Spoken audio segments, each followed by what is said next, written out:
Hello, my friend. Before we jump into today's episode, I wanted to let you know that we have a handful of extra spots for our next Unicorn Society retreat happening in Boston, September 14th and 15th. It's really a retreat for our Unicorn Society members, but we have a handful of spots for folks like you who want to come and spend the weekend with us. So if you want to spend the weekend with the whole Business of Unicorns team, me and Mark and Pete Dupuy and Ben Pickard and everyone else, plus we have a special guest star. It's Kevin Carr from Mike Boyle Strength and Conditioning, and he is going to be a guest speaker at the retreat. So if you want to learn more and come join us for a spectacular weekend retreat, just go over to our Instagram and DM us the word Boston for more information. But let's move on to today's episode. Today's episode is actually another special guest in our Business of Unicorns world. Today I'm speaking with Vince Gabriele, who you all know is a gym owner, entrepreneur, speaker, author. He does it all, and he has a brand new book called The Ultimate Guide to Small Group Personal Training. So in today's conversation, we talk about what small group personal training is, why it's so popular, how to sell small group personal training, and how to make the shift to small group personal training if you don't currently offer it. It's a fantastic episode where Vince really pulls back the curtain into his book and shares a lot of really practical tips for how to make the most using small group personal training as your model. So it's a great episode. Keep on listening.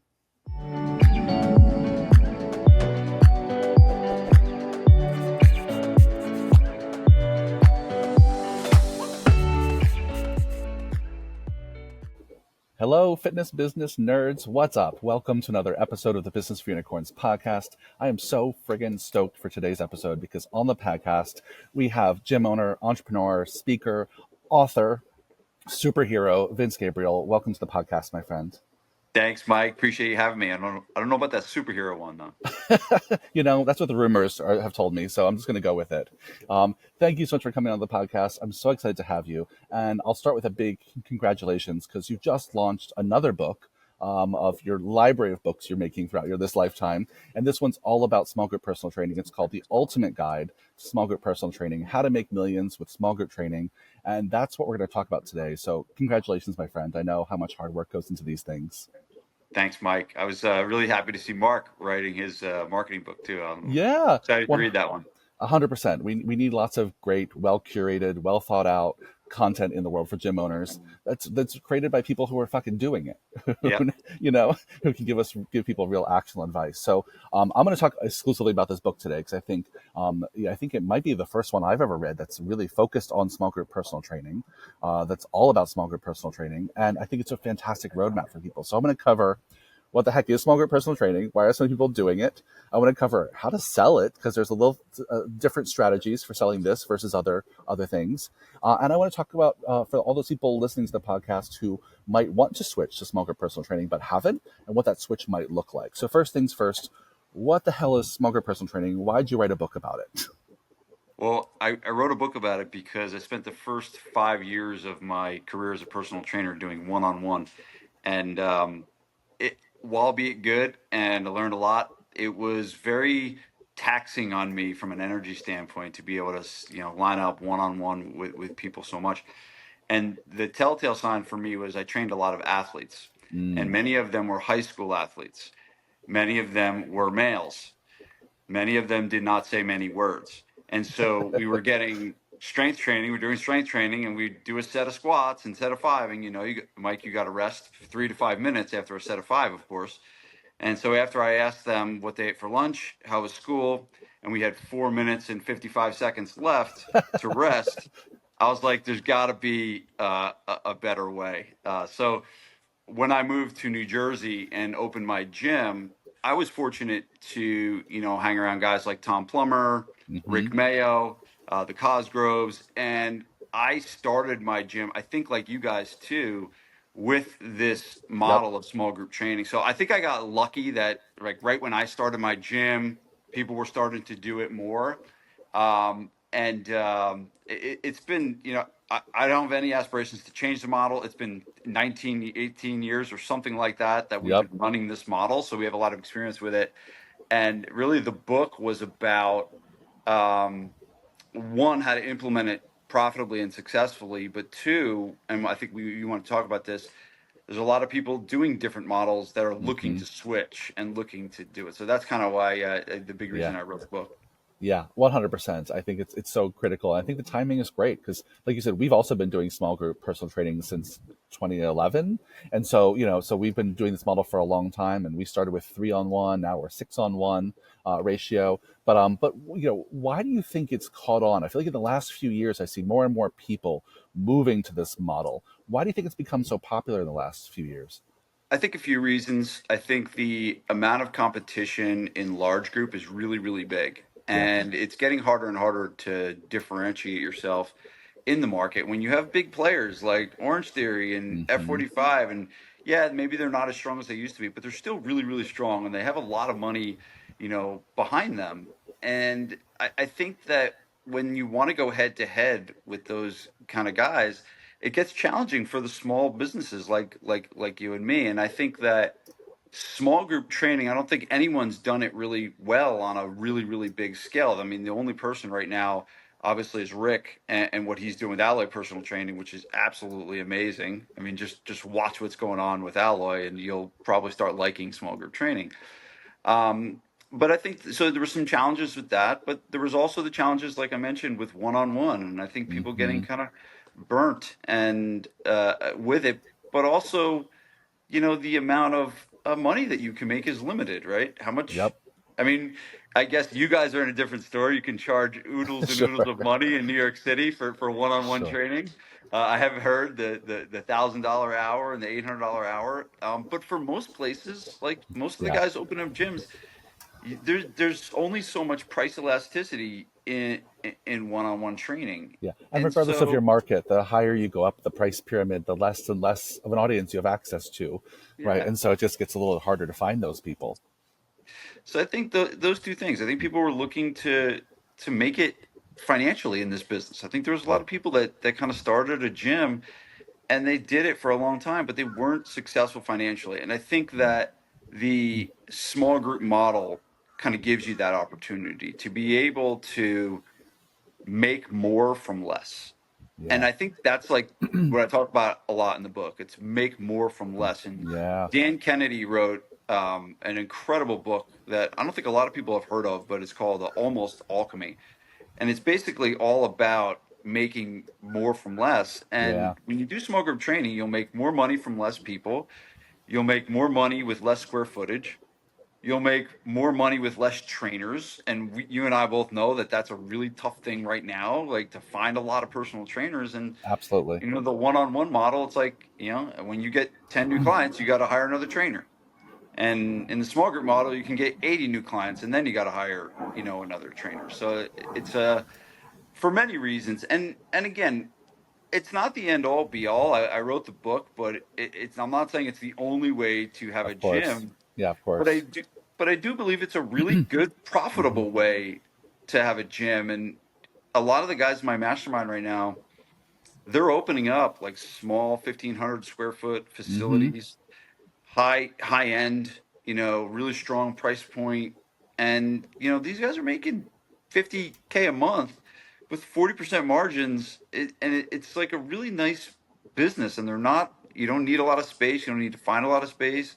You don't need a lot of people to run them. So it's a real successful model. It's Yeah. really successful. I love that. I love the way you explained it, Vince. 'Cause I think it's a really kind of underappreciated aspect of small group training is that people forget the amount of complexity that comes with more bodies in the building, right? When you need more trainers and you need way more clients and you need more staff to service all those, and you need then all this back end help and administrative help because there's so many people to keep track of. And so when you can have a model like this where you just need less people, it gets rid of so much complexity that Yes. I think really bogs down our days as entrepreneurs yeah, and gym owners. Yeah. And so I think that's a really underappreciated part of this model, in addition to the fact that you could make more money, et cetera. Yeah.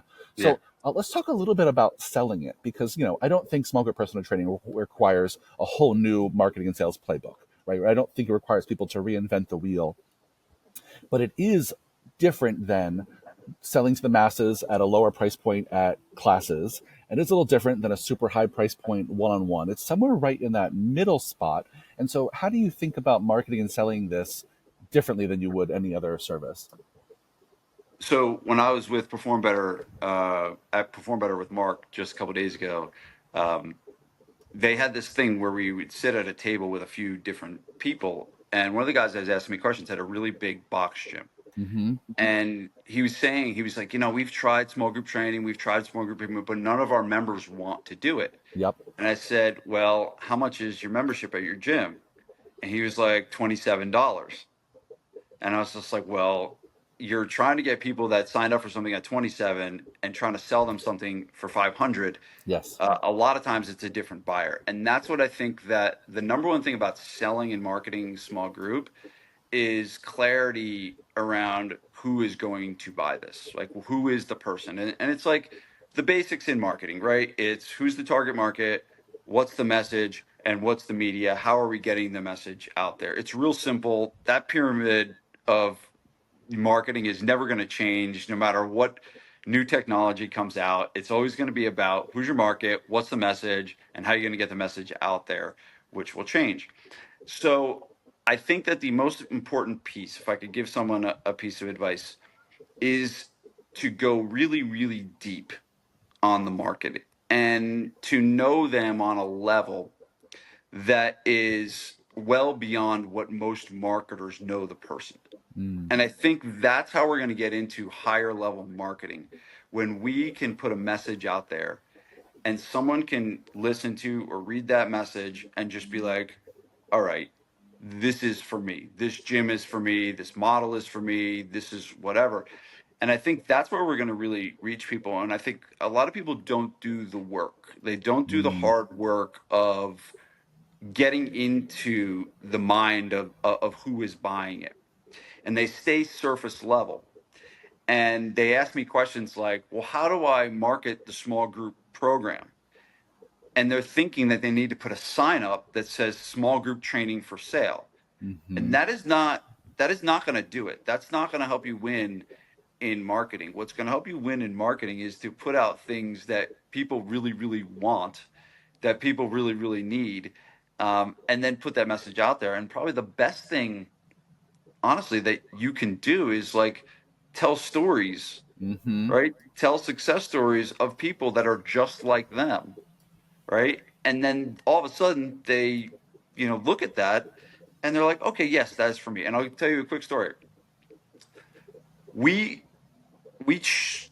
were athletes, adults for probably the first 7-8 years of our business. We knew we wanted to make the shift to mostly adults, Yeah. 40 plus. We ended up doing this thing where we created called the sweepstakes, and we gave away you know 6 week memberships to people, and we had people apply, and it was like a whole big deal in the community. It's really successful marketing. That's a separate conversation. We could do a whole podcast on that. Great. But we ended up getting this woman named Kathy, and Kathy was your typical New Jersey woman, right? You know what I'm talking about. She I was know she her. was as I'm from Jersey. Jersey. Yep. She was as Jersey gets. Wonderful person, right? But she was pretty overweight, and she ended up doing really, really well. And one of the things that we were going to do with the people that we picked was to start, making little videos and following them along to see what they were doing with their life and during the program, right? And we're filming the video one time, and I was like, all right, this is Kathy. She's going to do a squat today, and she's going to push her knees out. And she looks at me and she's like, what is this shit? She's like, what are we doing here? She's like, Yep. this is so boring. She's like, no one's going to watch this. Yep. And I was like, no, we're making videos. And she goes, no, no, no, no, no. You get down there. You get down there on the floor and you do it, and I'll teach you how to do it. And he's like, this is Vince Gabriele. He's doing a plank. He's got to squeeze his ass and do all that stuff. And then she starts talking like this, and she starts doing the videos. Yep. Wildfire. Yeah. Facebook post, 440 comments. Yep. Never seen anything like that. Never seen any engagement. And we did a video every month, Monday, for 52 weeks in a row. Yeah. And I'm telling you, our business absolutely exploded.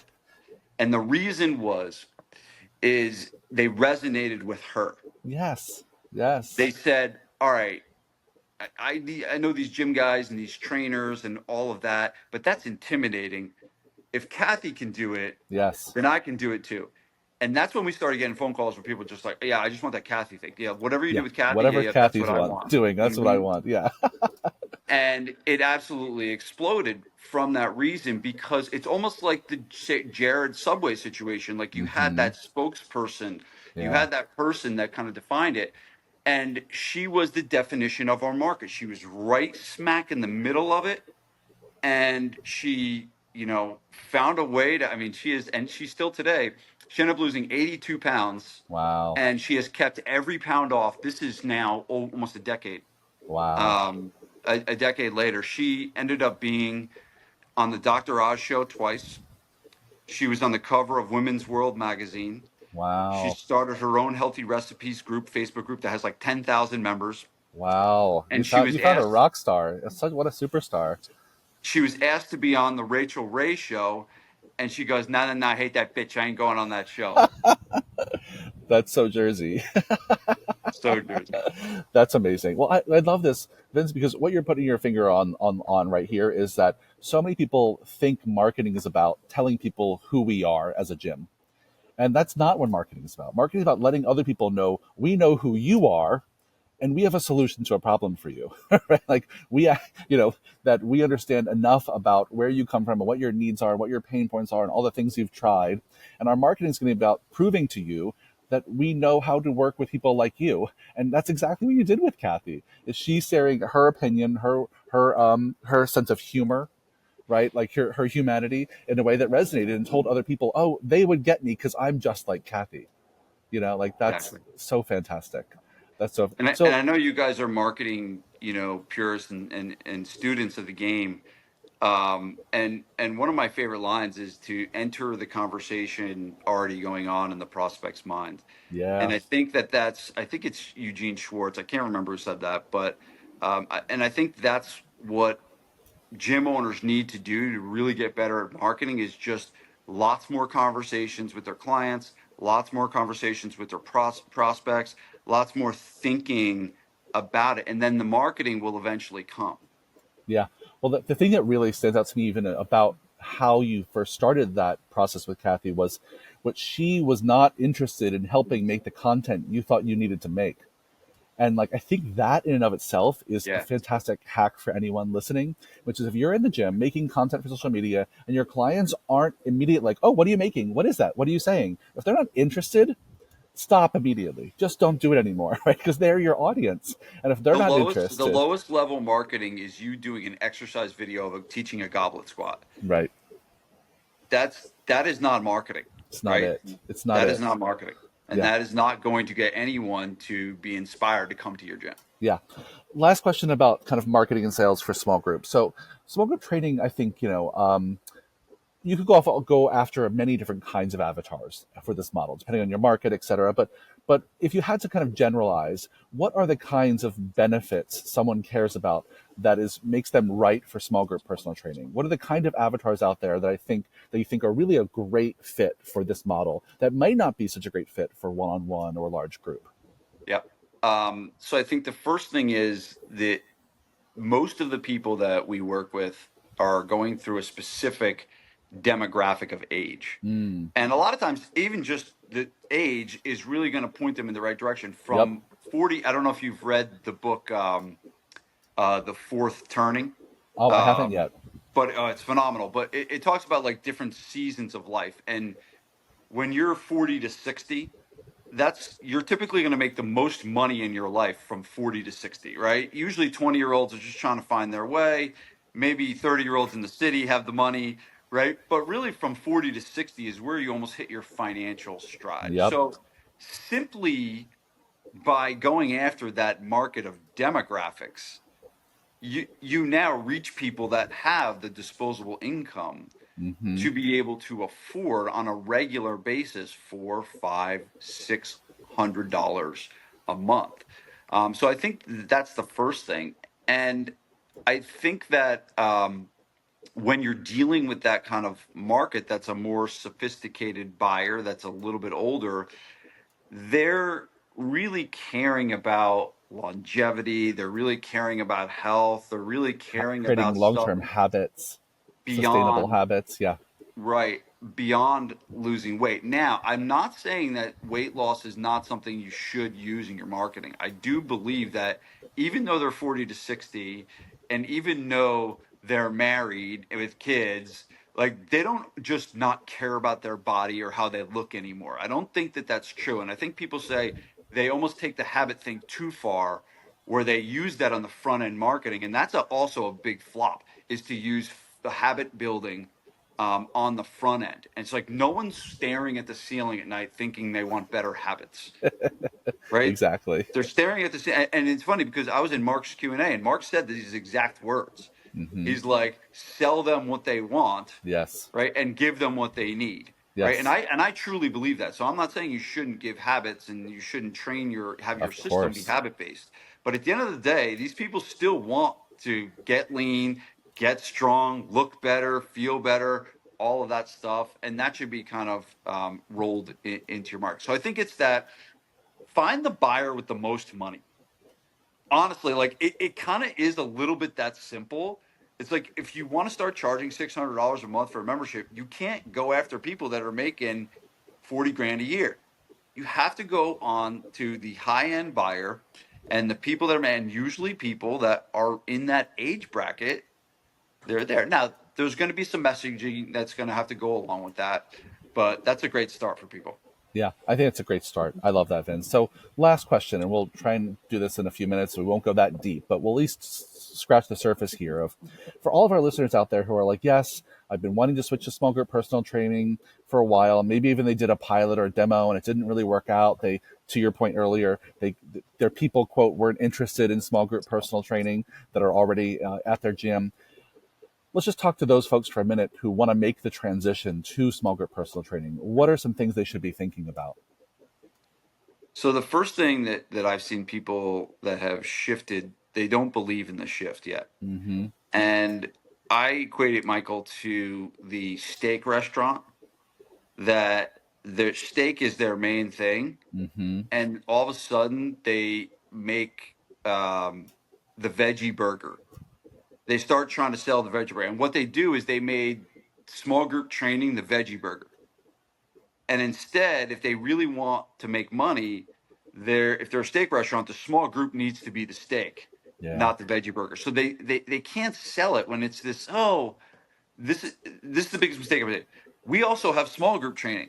Yes. We do one-on-one, we do large group, we also have small group. Do you want to try that? And Yeah. it's just like it's like this afterthought. Yep. And I do believe if you're going to make it really good in this industry, in this small group world, it's kind of got to be your main thing. I agree. And you got to work towards that too if it's not your main thing now. And I've had helped many gyms transfer from one-on-one to small group. Many gyms go from large group to small group. The number one thing you need is a little bit of patience, because I don't think remember, you're shifting, you're changing something. And sometimes changing something overnight is not the right thing.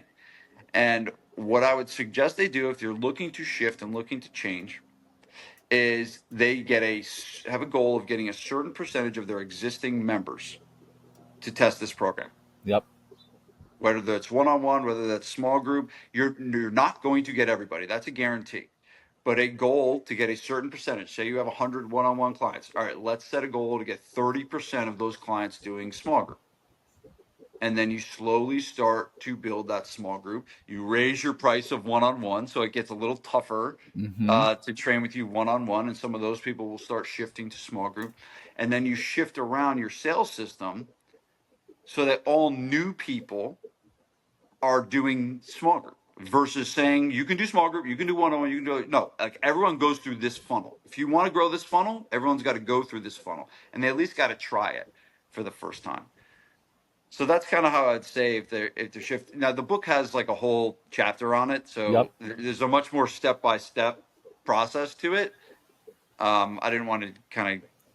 I don't think we have enough time to do the whole step-by-step process, but if they read the book, they'll get the step-by-step process One of hundred how to percent. shift an existing model. 100%. But I think your outline, I think, is fantastic, and I think people should go get the book and do the whole step by step.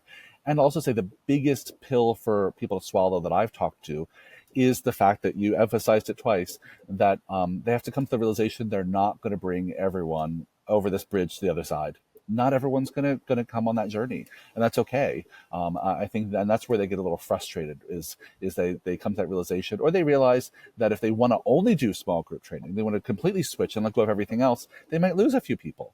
And that might be part of the process as well, which is, to your point, why they might not want to do it overnight. They might want to spread out this change over time, slowly raise their rates on the other services they don't want to keep doing, and that can be hard. It can be hard. I know how passionate we all are and we should be about maintaining long-term relationships with clients, but sometimes our models have to shift in ways that everyone's not going to be excited about, and that's also okay. And a message to the people that have tried and it didn't work: um, you could always try again. 100%. 100%. All right. Well, let's wrap things up here. Is there anything else from the book that you I didn't ask you about that you want this audience to know? I think that they should get the book solely for the marketing chapter alone. Yeah. I went real. It's funny. I I wrote my first book, which was the Ultimate Guide to Marketing Your Gym, and I wrote that 7 years ago. Yep. And in the last 7 years, I've been learning about marketing for an hour a day, almost every day.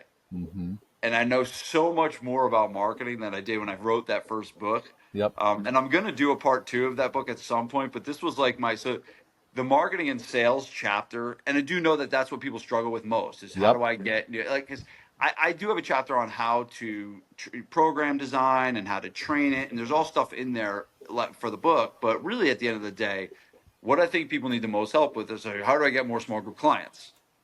And the marketing and the sales chapters combined, and there's also a pricing chapter that tells you how to price it, how much to charge for small group.